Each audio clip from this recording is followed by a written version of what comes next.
Ladies and gentlemen, boys and girls, cats and kittens, welcome back to the podcast, and thank you, thank you, thank you. So I took the last couple of days to make some.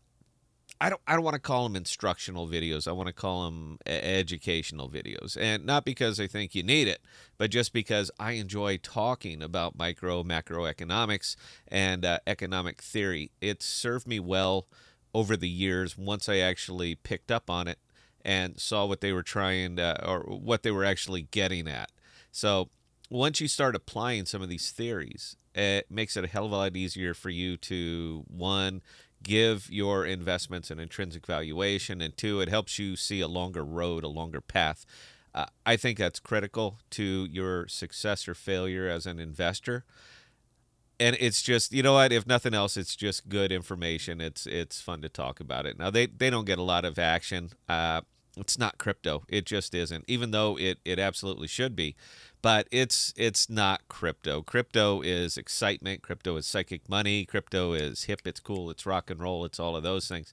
It's not macroeconomic theory. It has nothing to do with it. So even though I like putting them out, I have to embrace the reality that just not a lot of people want to see them.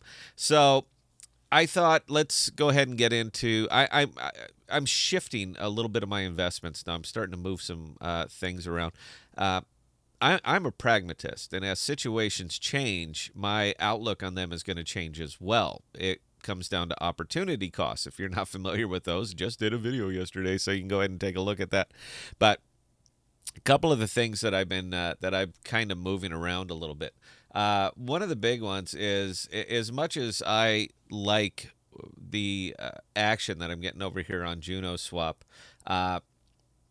I am not keeping up with the with as much as the rate that token is dropping. It is just not keeping up for me. So I'm kind of cutting bait here.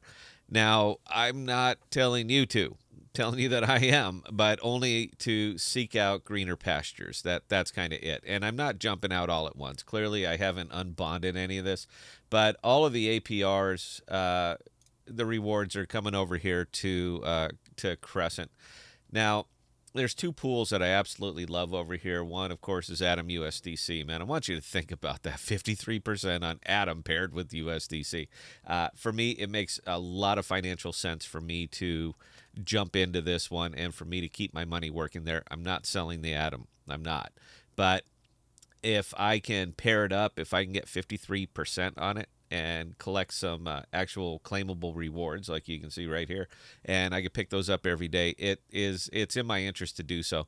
I was not going to be doing anything with this money. Again, I'm not dumping the Atom. And as much as I'd like to pair it with Osmo over on Osmosis decks, I have too much. I just have too much osmosis. And rule number one is in investing is diversify, and rule number two is see rule number one. So I have just way too much of it. So I've been actively looking for a new project that I think has more upside for me right now than Juno, and I'm actually kind of landing over here on Crescent. Now, Crescent is just a tip-top dex, and it's Terra folk, so it brought over a lot of that Terra goodness, liquid staking, and an order book. So they brightened up what they have going on over here, and I just want to be a part of it.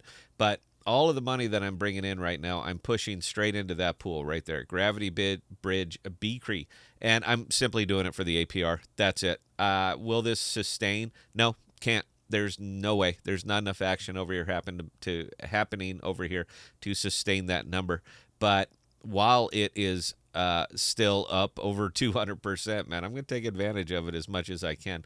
The other nifty thing about this one is that there's no lock-in periods. I can jump on this out of this anytime I want. Osmo, it'll take me 14 days to divest. Junoswap, it'll take me 7 days. I used to have SIFChain in the mix, but you know what? They're just an absolute dumpster fire, and I wouldn't recommend anybody go near that one.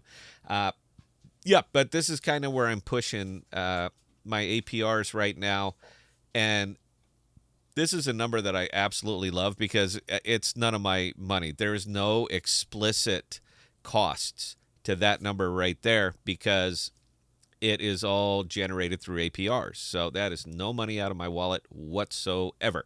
And if I could take no money out of my wallet and I can earn over 200% on it, just saying, it's kind of works out for me, and I'm more than happy to take advantage of that as long as I can. So that's what I'm doing with the Juno money. Again, not jumping out of Juno, just saying I feel that I can do better, and that's more or less what I'm doing. The other fun one that has been showing up in my wallet a little bit more and more is Fetch, of all things. I've always been a fan of Fetch. I liked what they were doing when they were Ethereum. I like what they were doing when they went level 1. I just like what they have going on over there. There's a lot of really nifty AI innovation that's been happening over there on the Fetch platform, and they are pushing out and exploring new opportunities. I like the fact that they build, that they are builders. I like the fact that they are advertisers. I mean, they're pretty much, they get the word out. You're gonna, if you hang around Twitter for any length of time, man, you're gonna see some Fetch. You're gonna see some Fetch posts up there. So I like that they're doing all of those things. Now, the sad part is, and by the way, that number, I didn't pay a dime for that either. That's just APY money or APR money, and we go ahead and again diversify. I think it's important. The tough one with Fetch right now is the implicit cost of this one. It's tough to earn really, really well on it, and considering that you're over here in the cosmos, that number right there is just absolutely meager. For 14 days, you're only catching 13%. Now, it's interesting that we can say that we can say, oh, it's only 13%, when that is actually pretty damn heroic. But yeah, it's really, really tough to earn particularly well on this one. So the only way that I can really make this work is to flip it, is to hold the Fetch and to flip it. Now, I hate the opportunity cost of holding any token. I despise it. But there is just not enough action on this one happening over here for me to really make it worth my while. So I'm dabbling in it, but I won't say that I'm heavily vested in it. And if I can catch a 10, 12, 14% little pump, Fetch has a tendency to do that, then I will most likely liquidate and buy back in. I'll mostly, I'm a big fan of wash sales, so I'll most likely be doing something like that. But yeah, it's just it's tough with such small pool liquidity. And you can see my personal liquidity on there, so it's obvious that I am not going really, really heavy into this one. But if they get a couple of their projects off the ground and really start getting some traction, then you're going to have me more interested. But one of the things, big things in crypto, big things is in investing ever, is be smart, be first, or be lucky. So I'm kind of hoping for a little bit of all of that here. The market is down.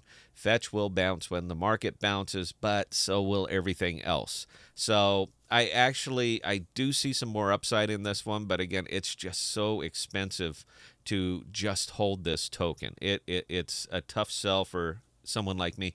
It's a pure diversification play, and yeah, I'll flip it at 10-15% if I can catch it, and I'll dump it at 10 to 15% if it goes down. Again, there's no cost to me because it's all bought and paid for with APRs, but yeah, I'm not sure that one is the best play, but I wanted to give you my thoughts on it and why I was buying it.